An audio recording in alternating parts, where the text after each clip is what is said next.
Hi, Han. Welcome here to Valilasturi today. Pleasure to have you here. How are you? I'm doing great. Just kickstarting my working week, and this is a great way to start it, I think. Yeah. Before we dive a little bit more into your team training and what you're going to train on, can you tell us a little bit more about yourself? Yes, so my name is Nguyen. I come from Vietnam, Hanoi, Vietnam. I moved to Finland in 2015 for my studies, first to Imatra and then to Porvoo. And then in 2018, I moved to Helsinki when I found my first job. And somehow I brought my whole family, my now husband and my sister here to Finland. So yes, I do have a quite deep connection with Finland at this point. You mentioned tourism as a area of study. How would you describe Helsinki as a tourist? It's great in the summer. It's incredibly with the nature. If you want to try both the urban life and the nature life, Helsinki is great. And I'm really an art person and a museum person, and I think Helsinki has all of that to offer. The summers in Finland always offer endless opportunities to entertain, even so there are so many years that I've been here. How would you describe Helsinki as an inhabitant, as a resident of the city? Because is it the same as tourists or is it different? It's really different in a way because you're actively making a choice to stay in Finland and in Helsinki in general. And well, as an immigrant, it's not like I'll move here and I stay forever. You're one big life event from maybe having to move to a different cities or like even back to your home country. So living in Helsinki means that you have to actively engage and find the thing that connects you to the city and the life here, like the communities that you really want to be with. I've heard that word, community networking. How would you describe Helsinki as a place to network and to build that kind of community for yourself? Is it easy to get to know people? Well, I'm again very privileged to get a lot of the networks through my work, but I'm also privileged because I come from Vietnam, and the Vietnamese community in Finland is really great and really big, and they're really active, and I have that as well. But I'm also young enough to get enough ads about community gatherings and in Finland, and I actually choose to go and try different hobbies. So that's where you build the communities, even though sometimes it's just like it wouldn't last if you don't actively go there and continue that hobby. It still feels really great when you have the opportunities to expose yourself to the different facets of the city and the different people, the different age and lifestyles. So you would say that despite having lived here, or maybe even because you've lived here for the last 7-8 years, it still offers a lot of stuff that you haven't experienced before. Is it kind of like dynamic in that sense? Yes, it is dynamic in that sense. And I think in the few recent years, even there like way more activities and opportunities are offered, like also by the international communities in Finland. When I first moved here in Finland, I was a student. I volunteer a lot as well, but I actively go out and went out of my way to go find those voluntary places in like Slush or like Nordic Business Forum, like the different places. The big events like Slush, yes, Business Forum. But you have to like really apply and reach out. And sometimes like at that point, it's not even that big yet, I think. But now they just keep being offered to me. Maybe it's the algorithm nowadays, but there are like painting workshop, flower workshops. Like there's so many different activities that international can actively join. One of those activities, sometimes for foreigners, is learning language.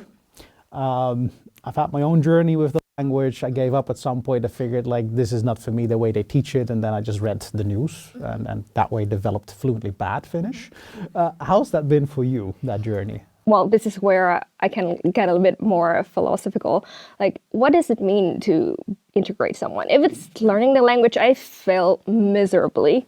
Like I understand the basic conversation, but I would be stunned if I need to answer something in Finnish.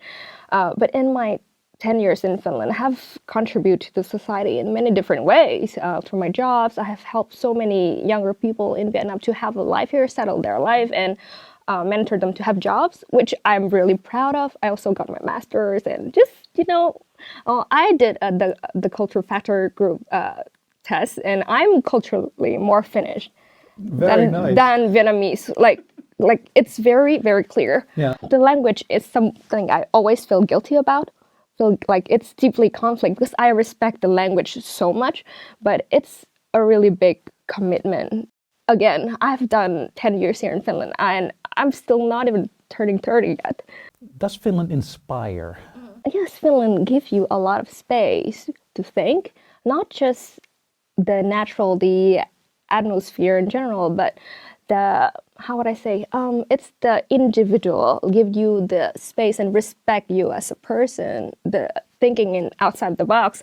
Actually, my husband first came to Finland to study art, fine art, and it was not a thing that was common in Vietnam at that point. And together with him, it's really opened up my world in how art can be, how thinking could be so vast, and how you can be so deeply philosophical in the forest. Yeah. In your work, if we switch to the work element of you connect to a lot of people, you've contributed with a lot of volunteer events, met a lot of people in that context as well. In your experience, the Finnish work life, what makes it what it is, and what is it? I work in a small team of 7 international people. They're Finns, but we're very international for such a small group. So I'm exposed to very different ideas. But I think we all really appreciate the anatomy and the trust in the work. Like you are trust that you will deliver. And at least in my work, I'm trusted that I have my own ideas and I will execute it efficiently. So you get that space basically to operate. Yes. Yeah.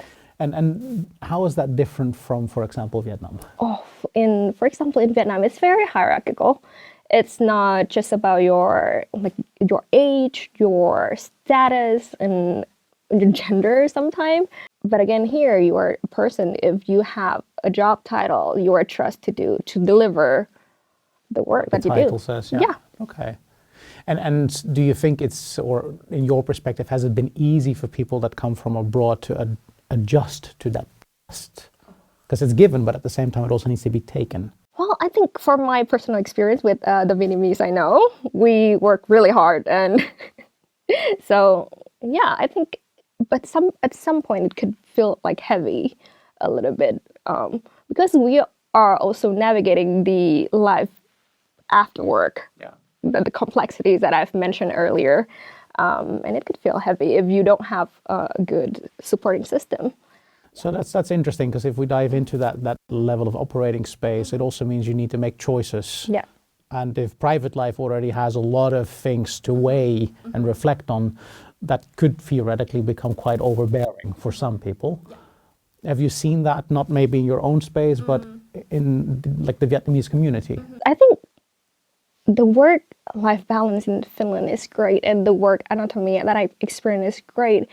It's more about if your life is stable. It's about if your spouse has a job. It's about, if your children have like a English, like a place that they can study and grow up the way that you want. And it's the workplace that I've seen are almost often like really supporting of you doing your job. Yeah. And I'm just more, maybe we are just very incredibly privileged, my husband and I, to work in those places. Yeah. You now work for AmCham. Yeah. Of course, the American work life is quite different from the Finnish work life. Yeah. How do you reflect that? Whereas in America, it's like the American dream, and there's a lot of ambition and drive and pace and speed. And then you come to Finland. Yes, I would say that we are we embrace the American working culture, but we are like a little bit of the third world culture kid. We have the agility of the American, of the small team, and the anatomy of like a Finn. We are direct, but at the same time, we're direct in a like the space. It's in the smooth way, but not like direct into your face. And we'll give space, but again, we will give you some little push if it's needed. Yeah. Okay. And we aren't. At least for myself, I'm not afraid to tell the people that I'm doing a good job, or we are doing a good job, and we think that we are doing a really good job promoting our mission, of That's a nice observation, because I sometimes remember with one of my kids, the first time that they came home and they basically said, I'm really good at this. My wife is Finnish, was looking, like, excuse me? Yeah, no, that comes from dad. So he knows how to self-promote. Do you recognize that element when people, like, they're actually really proud and really driven, but they kind of haven't yet found the words to express that? Yes, of course, and I will never like lack the words to compliment you. So I think Finn should be way more confident about their work. Like they're most with the companies we work with, they are incredible. They are really advancing the society, and there are noises about them, but let's make the noise even louder. Amplify the noise. Yeah. One thing that Finland has done an amazing job in, that it's the happiest place. Now, I still remember, I think it was 2014 or 15 when it kind of won the award for the first time, that people said, yeah, there's no way. And Switzerland, which was number 2, they should be number 1. Do you recognize that Finland has become a little bit more happy with its status of happy? This is a very complex, every year in March when the results are being soon to be announced, we will have a little discussion about the happiness and what do they measure. And we even like dissect the whole reports, like what did they ask? And we didn't know who they asked, but we look at the questions where they asked. It's more about measuring the quality of life, of course, but happy is not a mood. It's a state of being. That if you feel stable with your life, and I think I cannot speak for immigrant because we may differ from that, but the Finns, I think they really do have a fallback. When something goes out, or even the system backs you up. Yeah, you don't start from like the minus. You can start from 0, but it's not like you're not going to the minus like many different countries. Yeah. How do you reflect on mobility in Helsinki? I've been in Vietnam, and it's gridlock. How has that been for you? Well, it's a different system in Vietnam, I have to say. It's organized chaos. Organized chaos, okay. And if you're born there, it's just so normal. You can just walk across the street without thinking. But in Helsinki, it's like the public transportation is great.